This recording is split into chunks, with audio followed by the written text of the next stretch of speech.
Hello and thanks for joining us on Chicago Tonight. I'm Nick Blumberg. Brandis Friedman is on assignment. Here's what we're looking at. He had very bad ratings, and they should have fired him a long time ago. So, you can call that free speech or not. But Jimmy Kimmel is back, though not without growing concerns about free speech and government overreach. And a new book explores why some women are stuck doing twice the amount of housework as their husbands and ways to change it up. First off tonight, Senator Dick Durbin says President Donald Trump's calls to prosecute his political enemies weaken the country. Speaking after touring UI Health's Surgical Innovation Training Lab, Durbin was asked about the president's multiple demands over the weekend that the Department of Justice investigate people, including former FBI Director James Comey and California Senator Adam Schiff. This political retribution is at the expense of a safer America. The FBI, for example, is the premier law enforcement agency in the world, and to waste time going through whether or not they voted for President Trump and are loyal to President Trump has never happened in its history and is an entire waste of resources. Durbin also pushed back on the president's latest threat to send troops into Chicago, saying it won't make the city safer if the federal government acts unilaterally. Mayor Brandon Johnson says collaboration and community investments helped Chicago see its fewest summer homicides since 1965.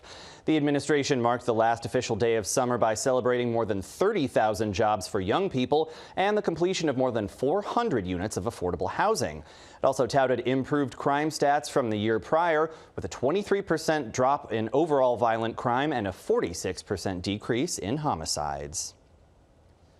Federal immigration officials deny using excessive force as protesters say they'll have a daily presence outside a suburban ICE facility. At a Friday protest, federal agents used pepper balls and tear gas against peaceful protesters, including multiple elected officials and political candidates. Organizers are now calling for daily protests outside ICE's Broadview facility every morning and evening, telling demonstrators to bring masks and goggles.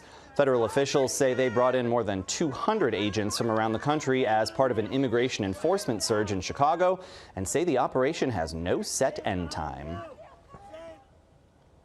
Longtime publisher and arts leader Bruce Sagan has died. Sagan owned and published the Hyde Park Herald for more than 3 decades. He helped the Joffrey Ballet relocate from New York to Chicago and aided in the creation of the Printers Row Lit Fest. Sagan also served on our sister station WFMT's radio committee for more than 2 decades. In 2024, President Joe Biden awarded Sagan the National Medal of Arts. Earlier this year, Sagan sat down to participate in an oral history project here at WTTW WFMT. He talked about how his publishing background helped his arts endeavors. What was enormously helpful for the people I helped was the fact that I was an entrepreneur in the community newspaper business, which is very similar to an arts organization in terms of it has an audience. Who is that audience? Who likes the product? How do you reach them? And how do you support the creation of the product? Bruce Sagan was 96. Up next, a look at the state of free speech in America and whether there's cause for concern. That's right after this.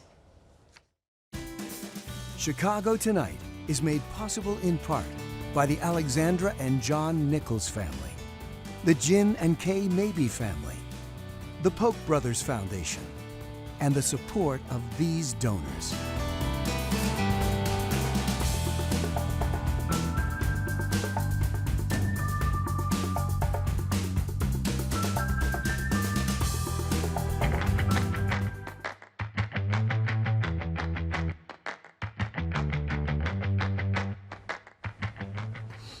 Jimmy Kimmel Live is set to come back on the air tomorrow, but concerns over freedom of speech still linger, with ongoing debate about government censorship.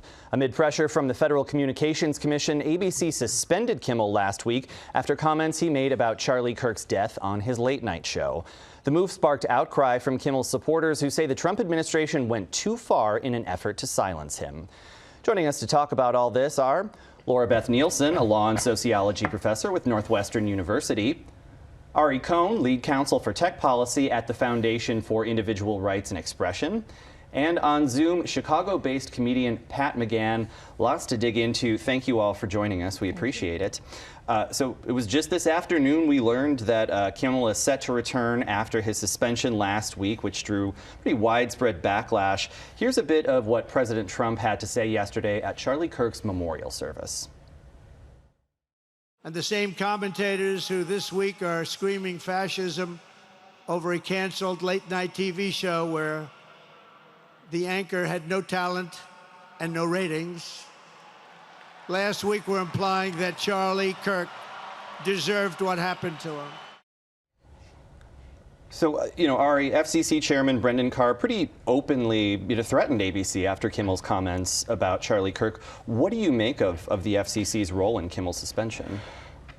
What's not unprecedented is a network pulling a host after controversy. What is entirely unprecedented is the direct line from government threat to network action. And that's what's so astonishing here. And the FCC's threats to do this either the easy way or the hard way, which is truly something you expect to hear in The Godfather and not coming out of the mouth of a government official, played a huge role in that pressure. And as we've seen with the lawsuits and other regulatory pressures, institutions are caving left and right. And that is a really big problem for free speech in America.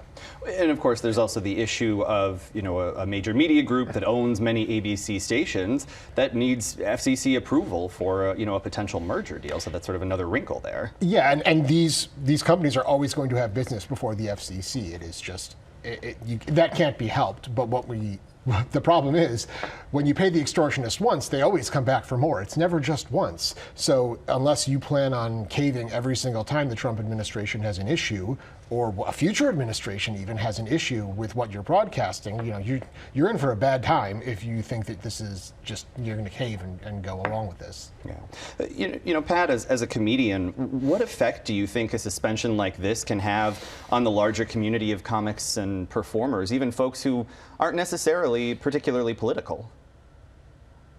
Well, I think it's just a little bit alarming, right? And it seems to speak to a trend. We saw it with Colbert, and on the heels of this, it sounded like they were going to do more. Like, this is not the last shoe to drop. There might be more consequences. I don't know. It kind of seems surreal, that I'm even here talking about this. Comedy seems to be a place where we talk about the truths, and it is a place where we kind of tackle hard issues. And it's, when they're starting to silence comics, that's a cause for concern. So I think we have to continue to just watch and see what happens next. Yeah. Laura Beth, obviously there's been lots of conversations here about the government's role, potential overreach, folks using words like censorship. In what circumstances is the government allowed to restrict speech? Well, it's a great question, and a lot of people are framing what's happening right now in terms of hate speech, and it's important to understand that, speech in the United States of America is allowed until it's not. And hate speech is not a category that we have decided is okay to legally restrict. We restrict lots of kinds of speeches, defamation, we restrict commercial speech, advertising, we restrict fighting words, but hate speech is not something that we constitutionally can restrict. And the circumstances in which the government itself can restrict speech are extremely limited. It has to be sort of very specifically tied to revealing sort of the famous troop movements and sale dates, so revealing war plans, war movement. And other than that, the bigger tendency is for us to prefer there might be consequences later, but we don't restrict it up at first. Yeah, sort of the question of prior restraint. Right, exactly. There are folks that are saying that the FCC's role in all this is, really unprecedented. I mean, are there other past instances of government interference that come to mind for you that compare at sort of this level? Well, we have a lot of institutions right now that are being asked to have kind of speech litmus tests that we have thought of in the past as independent institutions. Universities, my own university, Northwestern. I also work at the American Bar Foundation, the American Bar Association. There have been reprisals. Law firms for who they are representing in court, law clinics. So we're seeing a lot right now in terms of the government wanting to limit speech. And then, of course, we have historical examples like the Sedition Act and things that we look back on and consider grave errors in our history. And we seem to be repeating them. Yeah. Well, to that question, Ari, about, sort of hate speech or things that categories of speech we might want to restrict, there are folks who, have argued that if you're calling out Charlie Kirk's rhetoric, saying that he made racist statements or even making jokes about his death, that can be hateful or that can feed into political violence. But are there any sort of constitutional justifications for restricting speech on grounds like that? No, and the categories of unprotected speech do include things like incitement, but that's a very narrow category of speech. That is limited to speech that is intended to and likely to cause someone to act unlawfully immediately, like within the next couple seconds, not even 5 minutes from now. So it doesn't fall within that. And what you see here is this almost this North Korea-esque tint to this, where people are trying to be, people are attempting to get people punished for insufficient mourning, in a sense. But even as distasteful as we might find joking about someone's death or saying, I'm not sad they died, which, by the way, people on the right have said about other people, like George Floyd. Sure. That's not enough to cause speech to be unprotected. In fact, that's the kind of distasteful, provocative, yet important speech to protect. Because if we can't criticize things as they are or somebody for who they were, we lose a whole lot of what makes democratic self-governance possible. Yeah, so even if someone makes a comment that's cruel or that's off color, that's not inciting an act of violence in and of itself. And the Supreme Court has said explicitly that free speech serves its highest purpose when it incites people not to unlawful action, but to discomfort, or that acts as a provocation. That is the point of free speech. We don't need it to protect discussing the weather. Pat, you've been a guest before on The Late Show with Stephen Colbert, someone with a long history of political humor.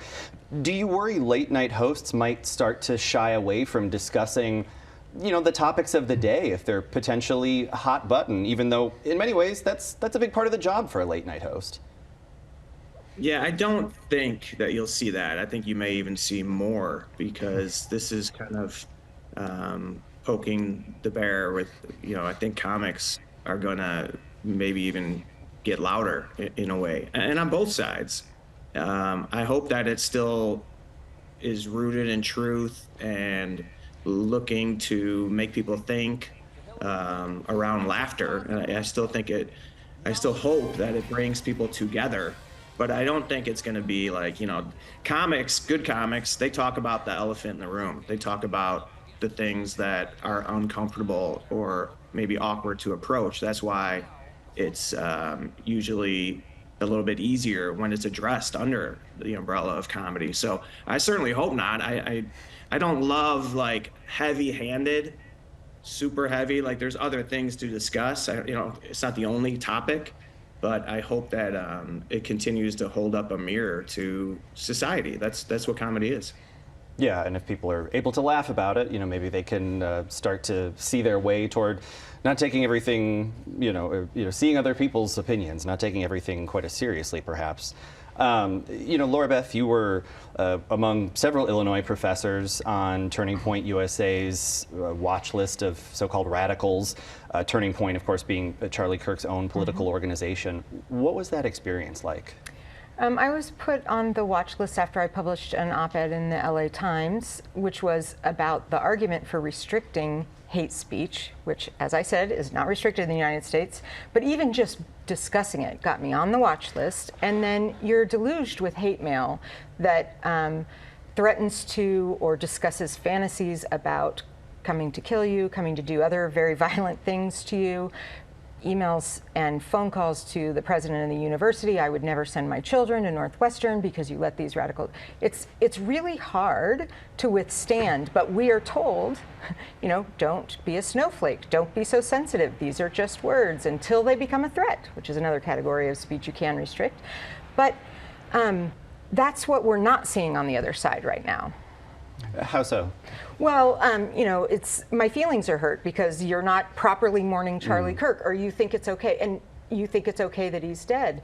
And those are awful, vile sentiments. The man has children, he has a wife, he has a family, but that same argument goes for us too. When he puts us on his watch list, we get those death threats. We get that kind of intimidation. Our jobs feel threatened. So we need to have a set of standards that applies equally and not just to the powerful and privileged. Yeah. You know, Pat, you touched on this earlier, but comedians often use their ability to engage in free speech to make jokes that are subversive or that are off color or things like that. Why is it important to have that open mic kind of a platform? Well, I think it's just, you know, again, it's just a place where people gather to maybe hear about the things that they're seeing and feeling and experiencing, but can't really verbalize. You know, you mentioned open mic. That's where we go to develop material. And, you know, America needs to always have open mics. We should have platforms where people can go and talk about and debate and openly, you know, comedy can bring up debate. You know, I've had that where you bring up a topic and afterwards people might engage with you to offer a different perspective on it.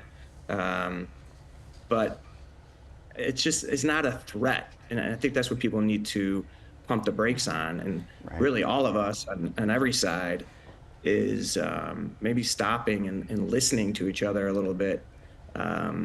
And hearing some of these words that are, you know, what are we really doing to each other? We're making enemies out of each other.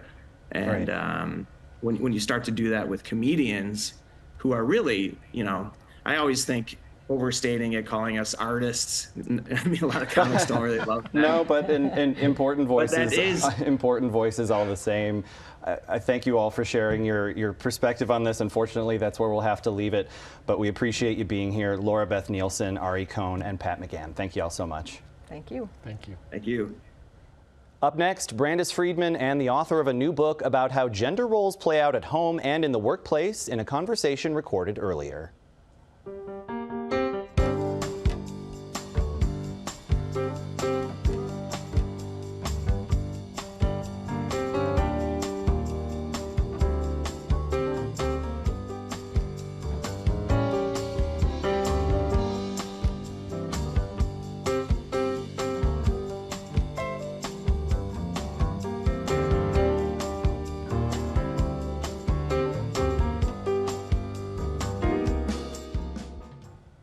For Corinne Low, being a lesbian is an evidence-based decision.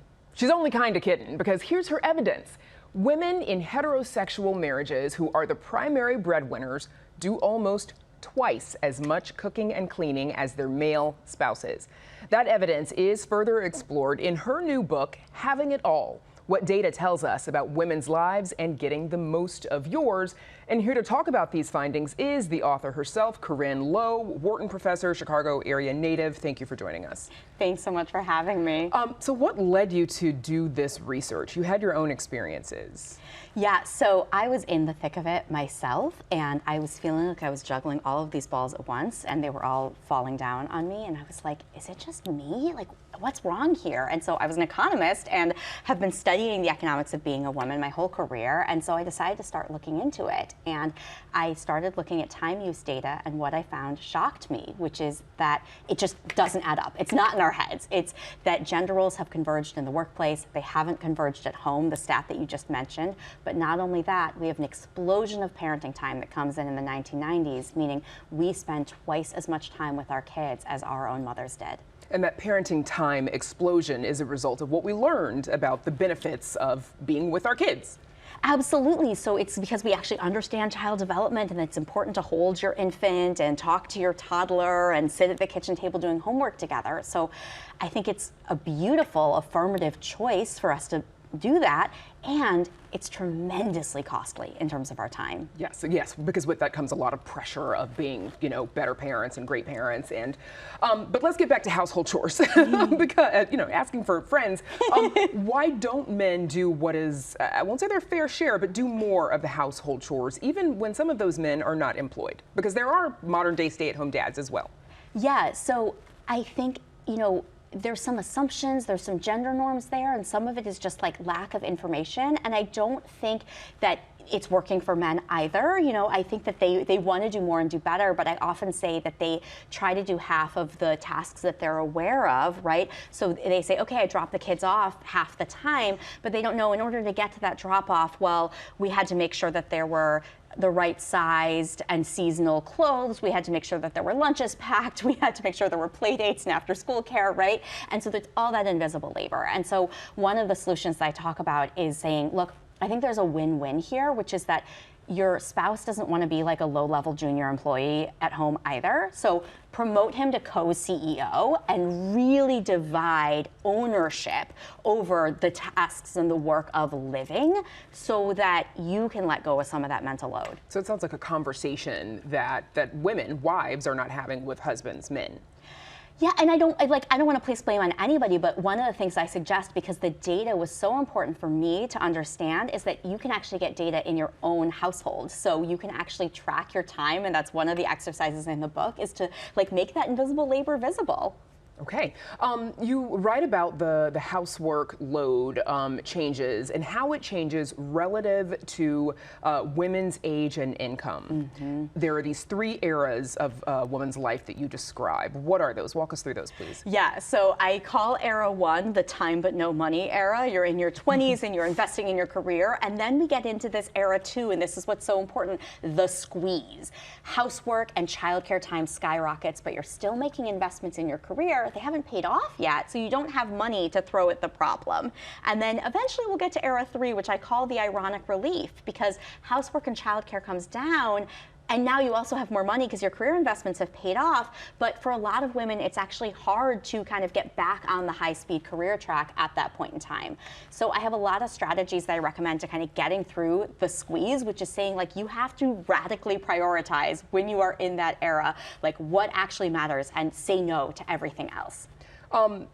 Does that mountain, does it sort of shift to the right maybe a little bit in the 40s as women have children later? Yeah, you're absolutely right. So it is going to depend on when your caregiving responsibilities are at their peak. And yet we see an average in the data, it's right around that time when your kids are young, but it's so short, it doesn't last. And so part of my message to firms is if you can retain women through that squeeze, right, then you're going to have that talent and that innovation and that competitive edge through the rest of their working career. And so we've got to do better at having strategies to survive that period. What are some of the ways that firms, employers can support those women during that squeeze to make sure that they stick around later on? Well, the research shows that women don't want flexibility, they want boundaries. And that's why healthcare, which is a very inflexible profession, nursing is 86% female. It works for women because it's structured. And so what firms can do to give that structure is saying, let's use the technology we have to say, all right, in-office work ends at 5 p.m. and then you can block off that time for dinner, and then we can log back on after bedtime. We can have rotating on-call shifts where you're not always waiting for your phone to ring. You actually have a designated on-call shift like in the healthcare industry. But I also encourage women to not wait for their employers to make these changes, to set some of those boundaries themselves. Now, there's also, you've talked about how you made the choice to eliminate men from your dating pool. You have a wife now. I do, yeah. And you and your wife, you have your 2 children. That's not an option for everyone, though. I know, and that's for sure. But even though that was where I ended up in my life, because I was married to a man, and eventually I said let me try something different. But I have a lot of faith in people making partnerships work, with heterosexual partnerships. And so I think if you're looking for a partner right now and you're looking for a man, if that's who you want to date, then what I tell people is we interview for the wrong position. We interview for the position of boyfriend, and we need to interview for a co-CEO of the household, right? It matters a little bit less, like who we like going to the movies with, and over the course of our lives, it matters who does your laundry, what do you like to cook, and games do you want to play with our kids. So, after, you've worked through this data, you've lived it yourself, would you say you have a better grasp of having it all, as the title of your book says? Yeah, I think once I really looked at the science and, figured out some of these strategies, what I've realized is, we can't have everything at once, okay? The idea that we're gonna be a super career woman who's gonna be perfect in every dimension and we're gonna be an Instagrammable trad wife, those are two separate full-time jobs and they don't add up in a 24-hour day. But we can have what we need to have a life that's sustainable, rich, and fulfilling. And I really hope that together we're going to have that conversation that's in the book about how we do that. Okay. All those conversations with me, my friends, people I know, I'm looking forward to having all of those. Enjoyed having this one with you, Corinne Low. Thank you so much for joining us. Thank you so much. And again, the book is called Having It All, What Data Tells Us About Women's Lives and Getting the Most Out of Yours. And we're back right after this.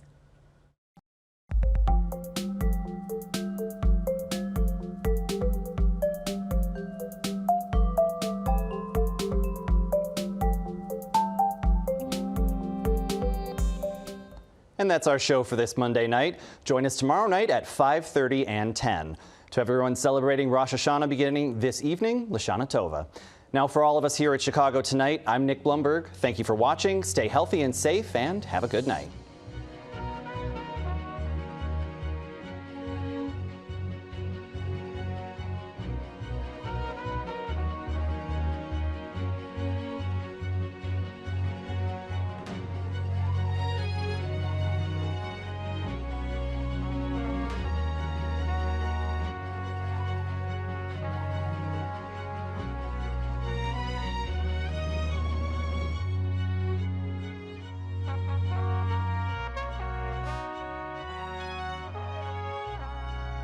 Closed captioning is made possible by Robert A. Clifford and Clifford Law Offices, a Chicago personal injury and wrongful death firm that supports inclusionary excellence throughout the legal profession.